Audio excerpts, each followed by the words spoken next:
इसको बिहेवियर को चेंज करना बहुत ज़रूरी है, और उसको चेंज करने के लिए हमारे पास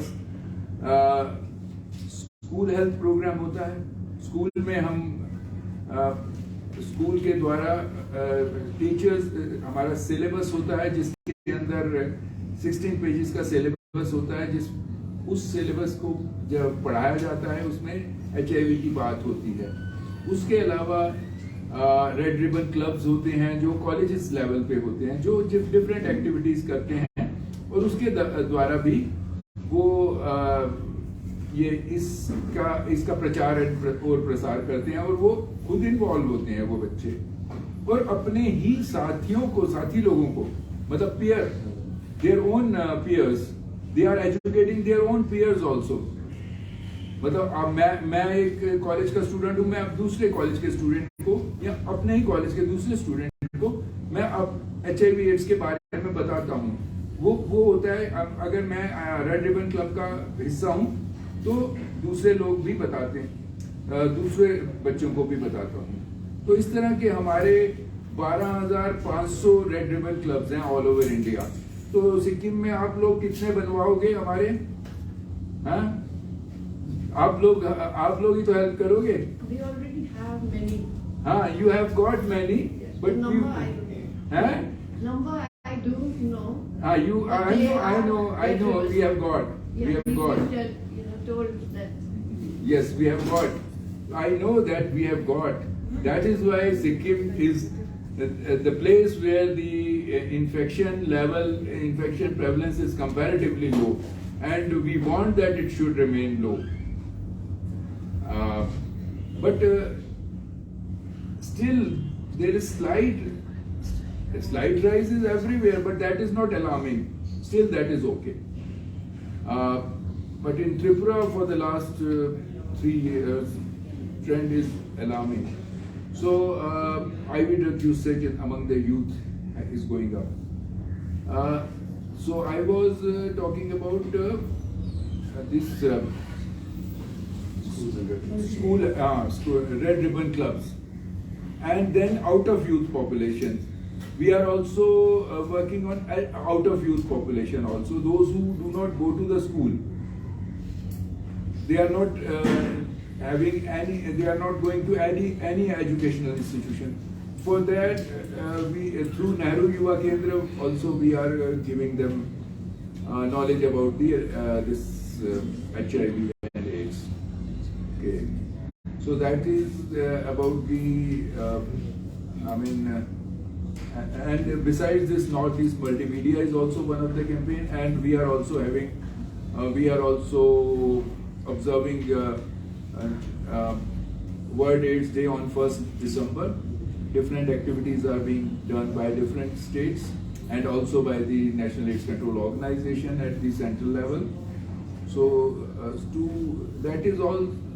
That is just to make the public aware about the HIV and AIDS and how to prevent it.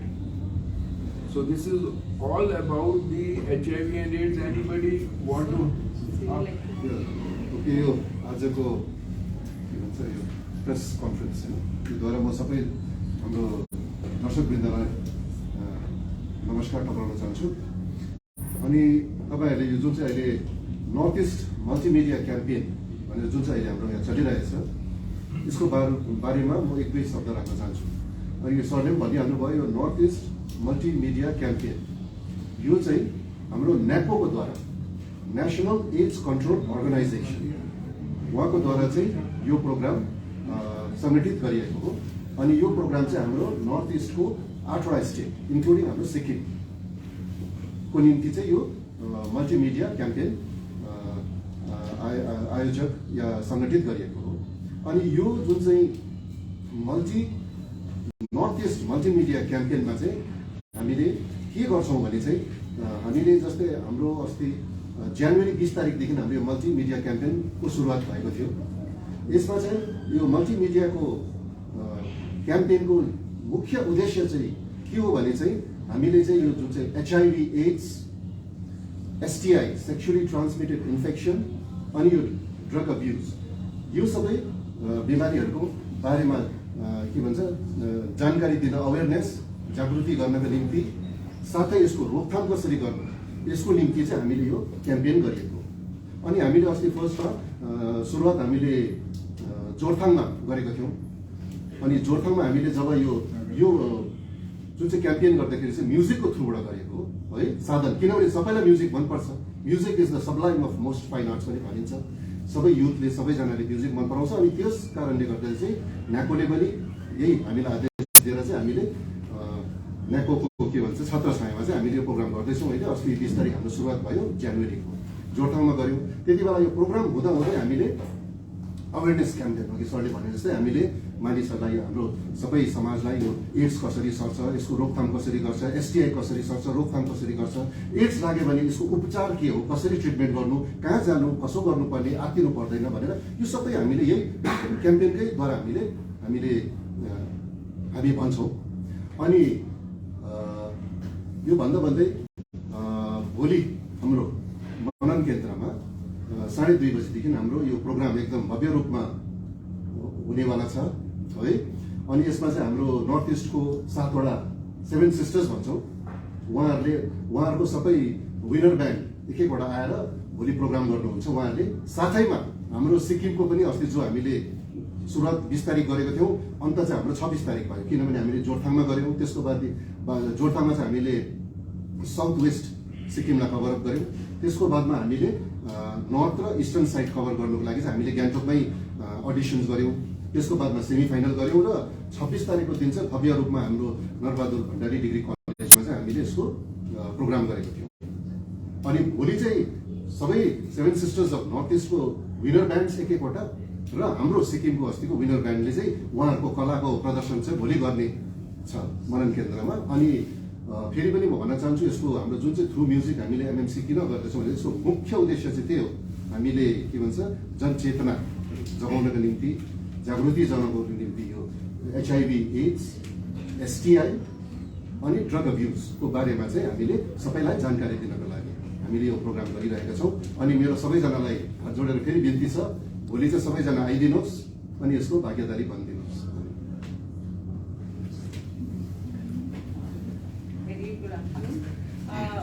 जैसा कि दोनों सर ने समझाया है कि इस north east multi media campaign के द्वारा हम जागरूकता फैला रहे हैं कि बच्चों को सबसे ज़्यादा, क्योंकि वो इसमें इन्वॉल्व हो सकें, क्योंकि एक म्यूजिक एक आर्ट है जिसके द्वारा उसी में ही ऐसे मैसेज या इस तरह से गाने के द्वारा हम बच्चों को अवेयर करा रहे हैं, जिससे कि उनको पता रहे कि हमें क्या क्या हमें प्रिवेंटिव मेजर लेने हैं कि जिस तरह से हमें बीमारियों से, HIV से, STI से बच सकें, और कैसे कि हमें ड्रग अब्यूज नहीं करना चाहिए, और क्योंकि ये भी एक माध्यम होता है जिससे हमें बीमारी लग सकती है।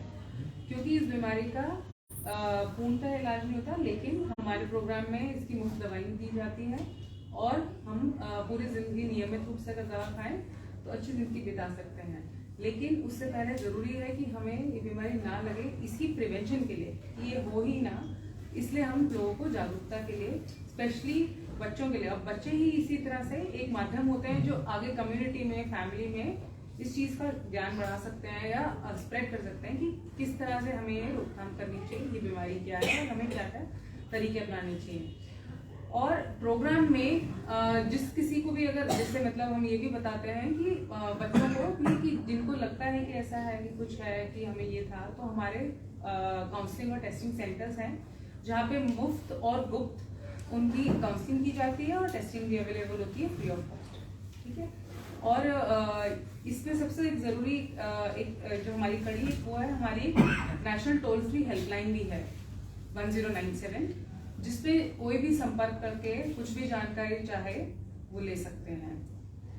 तो बस यही समझा, इस आपकी इस प्रेस मीट के द्वारा हम चाहेंगे कि आप ज़्यादा से ज़्यादा लोगों को ये बताएं कि इस तरह से जो हमारा नेशनल एड्स कंट्रोल प्रोग्राम है कि उसके क्या क्या उसके अंतर्गत कार्यक्रम किए जाते हैं, और ये जो north east multi media campaign है इसमें ज़्यादा से ज़्यादा लोग स्पेशली सिक्किम के भागीदारी बने और समझें और आगे भी अपने साथियों को ये ज्ञान दें कि किस तरह से जो हमारी सेक्सुअली ट्रांसमिटेड इन्फेक्शन है, जो कुछ रोग है, उनसे कैसे बचा जा सकता है और जैसे कि उनमें ही एक HIV से कैसे बचा जा सकता है। धन्यवाद। नॉर्थ ईस्ट मल्टीमीडिया कैंपेन नैको का और सारी नॉर्थ ईस्टर्न स्टेट्स का एक ब्रांड इवेंट है और इस इवेंट को सक्सेसफुल बनाने में सभी नॉर्थ ईस्टर्न स्टेट ने इक्वली पार्टिसिपेट किया है। इस इवेंट को हम लोग जनरली डिस्ट्रिक्ट लेवल से शुरू करते हैं और देन हम लोग स्टेट लेवल पर कंपटीशन कराकर देन स्टेट लेवल के विनर्स को एक स्टेट में हम लोग रीजनल इवेंट इसका करते हैं। और नैको हमेशा नॉर्थ ईस्टर्न स्टेट्स का आभारी रहा है कि उन्होंने इतने अच्छे तरीके से इस इवेंट को, जस्ट नैको का एक कंसेप्ट था north east multimedia event, but north eastern states ने इस इवेंट को कंसेप्चुलाइज करके उसको इम्प्लीमेंट करके जितना हमने नैको ने सोचा था उससे भी एक बड़ा सक्सेस बनाया है।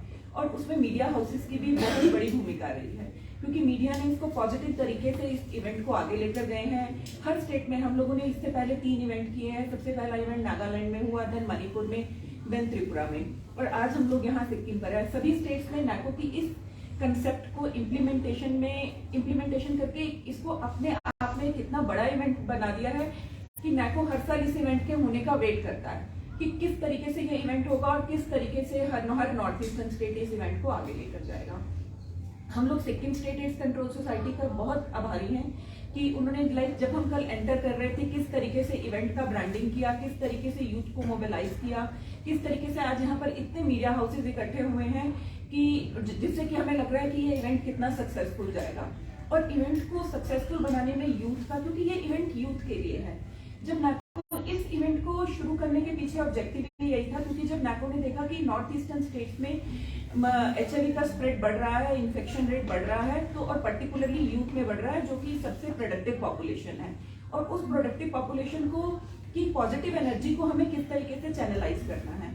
उस एनर्जी को चैनलाइज करने के लिए नॉर्थ ईस्टर्न स्टेट्स में स्पोर्ट्स और म्यूजिक हमें सबसे एक अच्छा माध्यम लगा जिसको हमने चैनलाइज करने की कोशिश की। नॉर्थ ईस्ट मल्टीमीडिया कैंपेन सिर्फ एक म्यूजिकल ही नहीं बट स्टेट में स्पोर्ट्स इवेंट्स भी हम लोग ऑर्गेनाइज करते हैं कि बच्चों की, यूथ की एनर्जी को हम पॉजिटिव तरीके से यूज कर सके।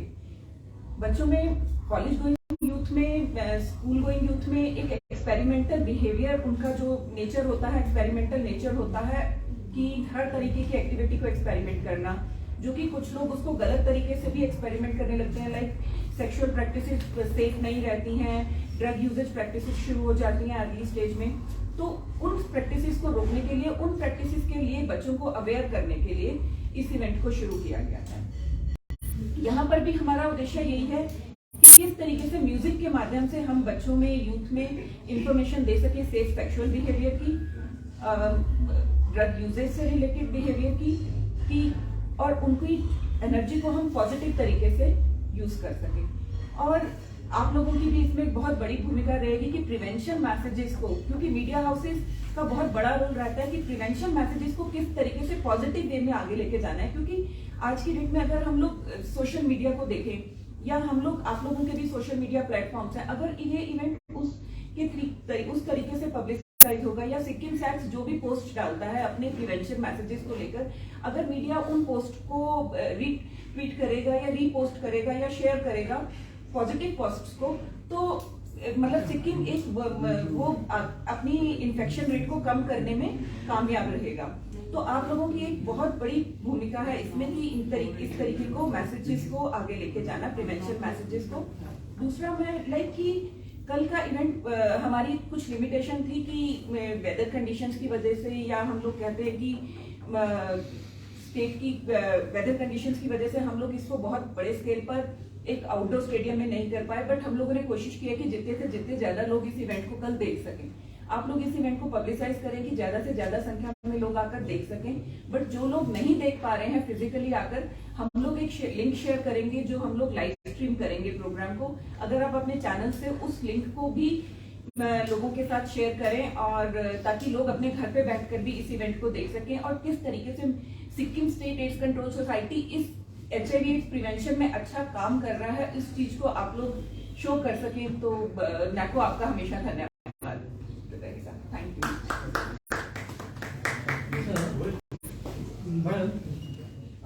आपने जिस हिसाब से नॉर्थ ईस्ट में पॉजिटिव वाइब्रेशन की बात की है, उस हिसाब से अभी कितना पॉजिटिवली उसको सक्सेस उस प्रिवेंशन में कितना सा रेट, सक्सेस ऑफ रेट क्या है?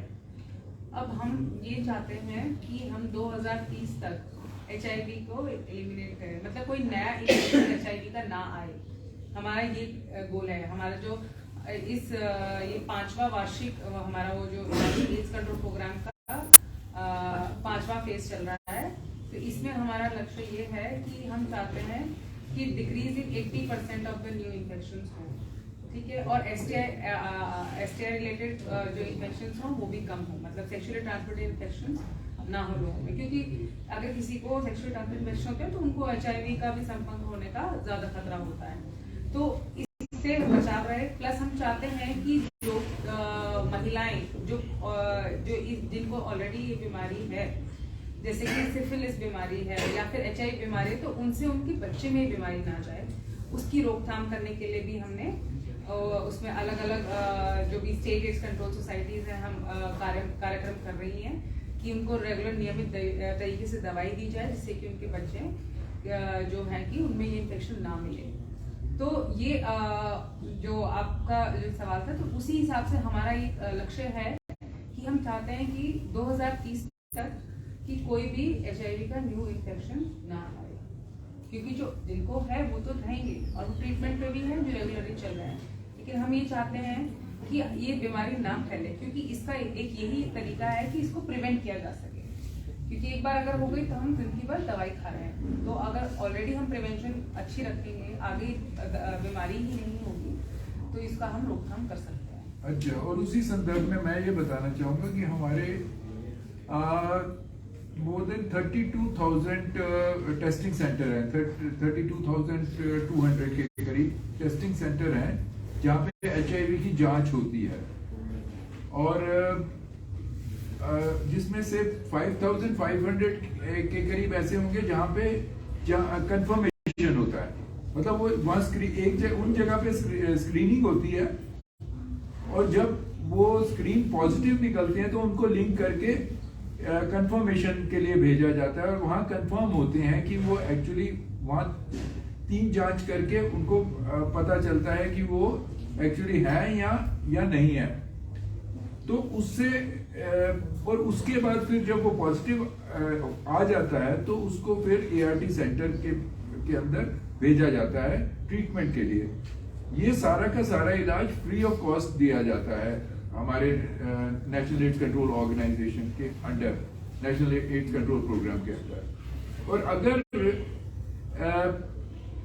ये सब कोई जिसको ये बीमारी होती है वो समय से जांच करा के अपना ट्रीटमेंट शुरू करता है तो वो आगे अपने साथी को नहीं फैलाएगा।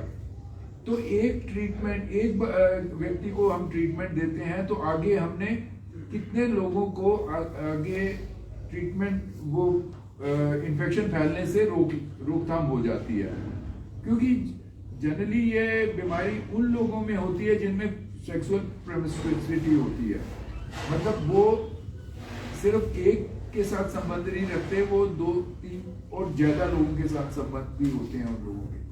तो ऐसे लोगों का जांच करके जल्दी से जल्दी इलाज के साथ उनकी इलाज शुरू कर देने से और उनका वायरल लोड कंट्रोल करने से आगे इन्फेक्शन नहीं फैलता है, और दूसरा उसका भी हेल्थ इंप्रूव हो जाता है और वो आगे वो मतलब उसको अपॉर्चुनिस्टिक इन्फेक्शन नहीं होती है। तो इस बीमारी के अंदर ये है। और रोकथाम के लिए तो हम रोकथाम के लिए मैसेज भी चलाते हैं, और जो हाई रिस्क ग्रुप्स हैं हमारे HIV के अंदर 4 तरह के हाई रिस्क ग्रुप्स होते हैं जिनके अंदर ये ज्यादा होती है। शुरू में भी मैंने बताया था कि हालांकि अभी ये जनरल पॉपुलेशन में भी ये ट्रेंड ज्यादा देखने लग गए हैं, लेकिन वो हाई रिस्क ग्रुप कौन कौन से होते हैं जिनका कि बिहेवियर वैसा होता है। एक होता है फीमेल सेक्स वर्कर, दूसरे होते हैं man having sex with the man, तीसरा होता है ट्रांसजेंडर्स एंड हिजड़ा, और आईवी ड्रग यूसेज, जिनके अंदर आईवी ड्रग यूसेज होता है, ये चारों लोगों के अंदर ये बिहेवियर की वजह से होता है, या सेक्सुअल ओरिएंटेशन की वजह से, सेक्सुअल प्रेफरेंसेस की वजह से होता है, या फिर आपकी you may call it a profession also, I don't know, but for whatever reason, तो उसके अलावा एक जो होती है हमारी ब्रिज पॉपुलेशन होती है, जो bridge population generally trucker and migrants होते हैं, वो लोग जो अपनी फैमिली से दूर रहते हैं, तो वो लोग इनके संपर्क में आते हैं। जैसे truckers and migrants female sex worker के संपर्क में आते हैं, तो वहां से इन्फेक्शन वो अपनी फैमिली तक ले जाते हैं। तो वो जो they are acting as a bridge population, मतलब they are bridge between high risk and low risk. High risk कौन है? हमारे 4 पॉपुलेशन है, female sex worker, transgender and hijras, IV drug user and man having sex with the man. तो उसके अलावा truckers and migrant, और उसके अलावा ये भी देखा गया है कि ये जो टैक्सी ड्राइवर्स और वो आजकल उनमें भी ये they are also acting as a bridge, क्योंकि वो भी काफी दिनों तक अपने घर से बाहर रहने लग गए हैं। कुछ टैक्सी ड्राइवर्स जो होते हैं, जैसे कि आप अगर इस एरिया के ट्रायंगल को देखिए तो ये अपाक डोगरा और सिक्किम और ये जो इधर जो है हमारा ये दार्जिलिंग, ये ट्रायंगल है ना, ट्रायंगल बनता है, और उसी के बीच में कुछ टैक्सी ड्राइवर ऑपरेट करते हैं। Taxi they are operating between the one place to another place, and they are sometimes they do not go back to their home station. Those who are going back to their home station, then they will be coming back to their family. That is, they will be working just like a normal person. But if they are going to stay overnight somewhere else in some other station for 2 nights or 3 nights, then it becomes they are also to some extent at the risk.